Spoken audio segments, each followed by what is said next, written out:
Hi, my name is Emil Franchi. I am from the Gallagher Shots YouTube channel. We're a Newcastle fan channel. And this is my prediction of what might happen in the game against the Hammers. I think that before the break, first and foremost, West Ham were always in a bit of a bad situation. We were down there with you, but we pulled ourselves out of it with the win against Southampton. And certainly since the games have come back, the win against Sheffield United and a point against Aston Villa has really set us up nicely to kick on towards the top of the table rather than scrap it out at the bottom with the likes of West Ham, Watford, Bournemouth, whoever else is going to be in amongst it in those last few games. West Ham's games that they came back to were 2 losses, tough games as well, Tottenham and Wolves, but I think that teams down there have got a bit of a fight on their hands. Whoever they're playing, it doesn't matter if it's top or bottom half, they've got to really show their strength now and come back fighting if they want to survive. West Ham have not done themselves many favours, and I think that out of all of the teams, they did have the toughest running of them all. So a lot of fans have said that West Ham have just been slowly slipping away this season. Certainly with the reappointment of David Moyes, it hardly instills confidence in any fans. It certainly wouldn't with me as a Newcastle fan if that was me in your situation. West Ham are 17th at time of recording, 12 points off Newcastle United.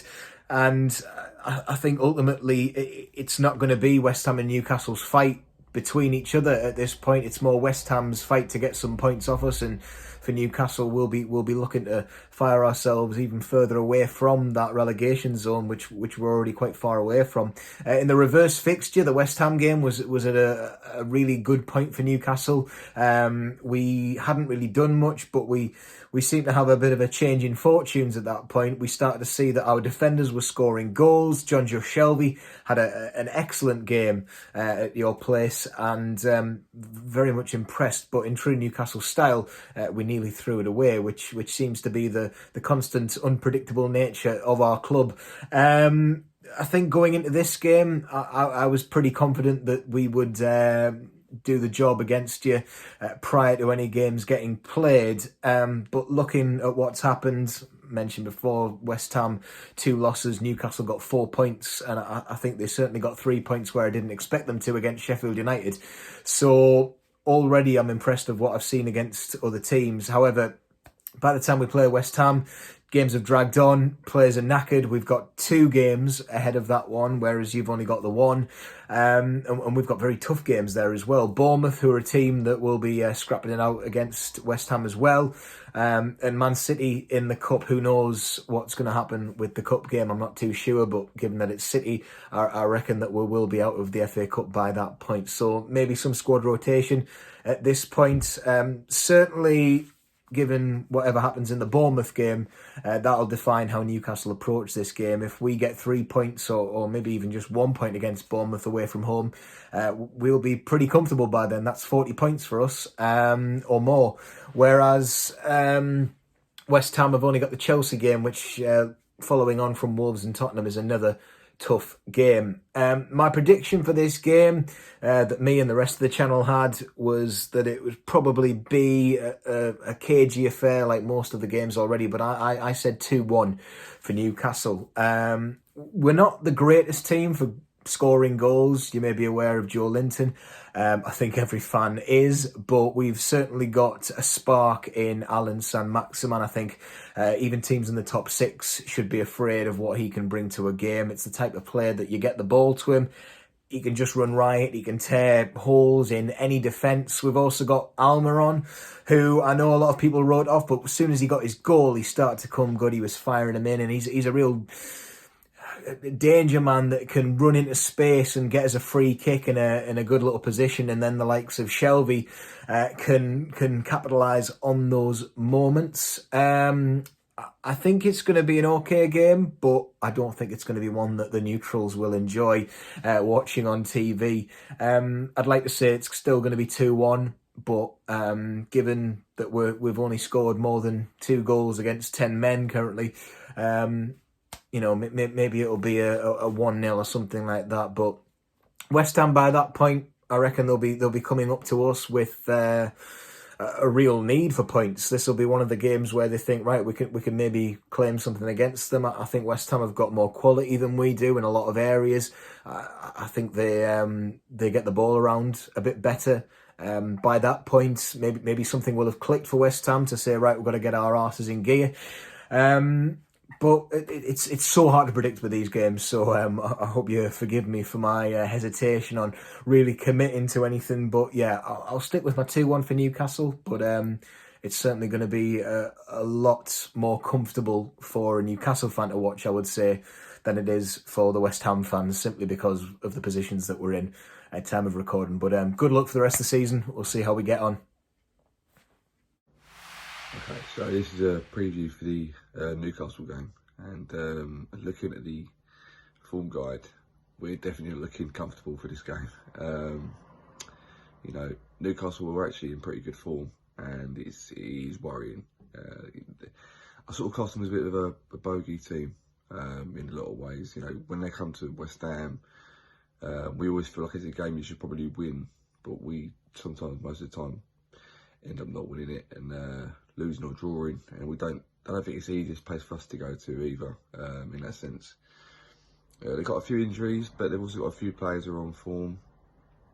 I think that St. Anna Maxim, if he's playing, he's going to definitely be a danger. We don't like pacey forwards, and after the run around he gave Zabaleta last time, it's not looking good. But Zabaleta's now left the club, so hopefully someone with a bit more pace will be against him. Thank you to Zabaleta, by the way. Great servant for the club. Yeah, where we're concerned, it's not looking good, is it? Results-wise, last 2 games, 2-0. Which is a shame, because before the break we were playing really well. We were in good form. Not results-wise, we were playing well, but unfortunately not getting the results we needed. We're in a relegation battle, so we do need to dig deep. And against Spurs in a week, if Bowen doesn't hit the post, perhaps we get a 1-1 draw out of it, which is fine margins, and we're a bit unlucky in that sense. But generally, you know, we need to start picking it up. And I'm not even going to go at David Moyes. I don't blame all this on him. You know, he's coming at a rough time, and he's trying to do his best, and perhaps he just isn't up for the job. But I think we just need to get behind him, and it's hard to, because he is making it hard to support him at this time. But it's also bad news that we've lost Snodgrass for the rest of the season, and he for me was and has been a really underrated player. You know, he's not the quickest, but then we always at West Ham say this, like, we need really quick players, and we've always had really fast players. We haven't. Some of the best players we've had at the club have been technically gifted, and with him, he's provided assists. He's got great delivery from set pieces. Scored a few goals here and there, and I think we've actually missed him more than anyone since we come back from lockdown. And at the moment, we've got players in our team. A lot of our players in our team aren't. You can tell they can't hack a relegation battle. Felipe Anderson is a massive confidence player, and he hasn't got any at the moment. And when he's playing for a team that needs someone to drag themselves up by the balls, he isn't going to do it. Last season he was in good form because we weren't facing relegation. We weren't also, you know, much pressured to go and achieve anything. And that's when he had his good moments. And this season, they've been few and far between, if any. And hopefully he can pick him up, because technically he's a great gifted footballer. Last season he used to run around players, nutmegging them for fun. I think people forget just how good he can be, and he hasn't got the confidence now at the moment. But hopefully he can get given some confidence and bring it back. You know, Suchik, hopefully he finds some form again, because he was brilliant before the break. And I think this is what's happened. The players have come back, and they're a little bit maybe stiff. Maybe the match sharpness is completely off. But you know, those 2 Wolves goals were sucker punches, and it hit us for 6. And I think that we weren't brilliant in that game, but I don't think we were terrible either. Much contrary to probably the belief, just in my opinion, but I think we were. And we didn't create many chances at all, but neither really did Wolves. But they just scored two well-marked goals. Clearly, Charo was going to be a difference for them, and it proved so. And ironically, I think someone like John Joe Shelby will be the difference against Newcastle. We've been linked with him many, many times before, and each time I've actually wanted West Ham to sign him. I think he's a great player. He's got a fantastic eye for a pass. He's always a marksman in the middle of the midfield, and I think, I don't know many Newcastle fans, but I'm pretty sure they'd say he's one of their most consistent players. But he has got a bit of a temper. Maybe if Noble can get into him early doors and hit him with a hard tackle or something, it might put him off his game. But I presume that he's gonna be someone who's gonna make a difference. But if I was gonna pick a lineup for this game, it would obviously be Fabianski in goal, Fredericks at right back. I don't really know why we've played Ngakia at right back. You know, he's clearly not going to stay with the club. I don't know why we've been playing him unless we've been trying to either persuade him to stay or is it a contractual thing or something. But Fredericks, even though he might not be that great at right back, respect-wise, I don't know why the club decided to dump on him like that and playing Ngakia ahead of him. Really slapping the face on me, but anyway. Fredericks at right back. I like Balbuena. I'm sorry, I know people don't, and they say he's out of form, but I think on his day he's a great defender. And Ogbonna's still out as far as I know, so for me, I would have Balbuena and Diop at the back. Diop needs to improve. He's in bad form at the moment, and you know he's a young guy. He needs time. Possibly even needs a confidence boost like Anderson, but last season he was brilliant, and he's definitely got it in him to have some good performances. So Balbuena and Diop, let's bring it back and let's give it a go and give it what it needs, because it's a good partnership on its day. Creswell at left back. I don't want to see Masuaku at left back again. If we're going to see him, let's have him in the left midfield, because that's his best position for me. So that's the defence. Midfield, Rice and Souček. We should stop relying on Noble so much now. He is getting old, and it is too much on him for me personally. He's 33 now, and he's fighting another relegation battle. I don't mind the guy. I think he's had too much pressure put on him over the years, and Souček for me is going to be his replacement, providing we stay up. So hopefully we do, and we can build around Rice and Souček in the midfield if Rice stays. Because Rice's performance against Spurs was just unbelievable, and it just proved how good he is. A lot of people say that he's overrated, he's not really that good. It's complete bollocks. You don't see Rice every single week. He's our best player by a mile, and at the age he is, says a lot.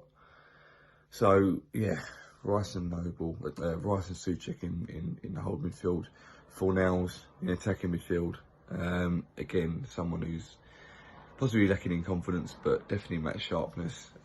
You know, he's probably not cut out for a relegation battle, but anyone on his day can unlock a defence and put a ball through.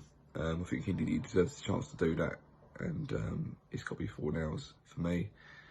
Antonio on the left, or up front, depending on, you know, if Haller's back, which if reports to be true, he's not going to be.